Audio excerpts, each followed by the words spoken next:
Ես դա կարող եմ փաստով ասել, երբ որ նա ուսոլիսի ժամանակ հողում էր անում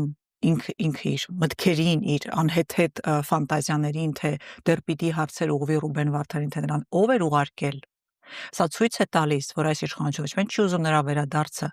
այս իշխանությունը նպաստում է, որ Վարդանյանը մնա այնտեղ, ավելացնելով այսպես աշխարհաքաղաքական ինչ որ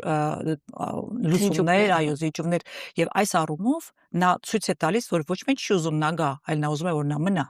Եվ դա եմ ասում, որ ոչ միայն վերադարձի աջակցության բացակայություն կա, այլև նպաստում։ Ինչու, որովհետև այս իշխանություններին իրական հայրենասերները վտանգ են ներկայացնում։ Սա ակնհայտ ամեն օր մենք դա տեսնում ենք։ Մարդիկ, ովքեր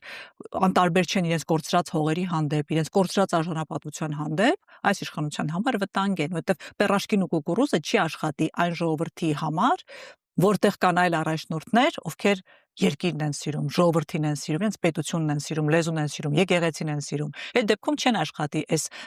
բաները ծաղրուծանակը ժողովրդի հանդեպ, այն առումով որ ամեն ինչ կարգին է, ոչինչ չի պատահել մեզ։ Իրականությունը դա չէ, մեզ շատ վատ բաներ են պատահել։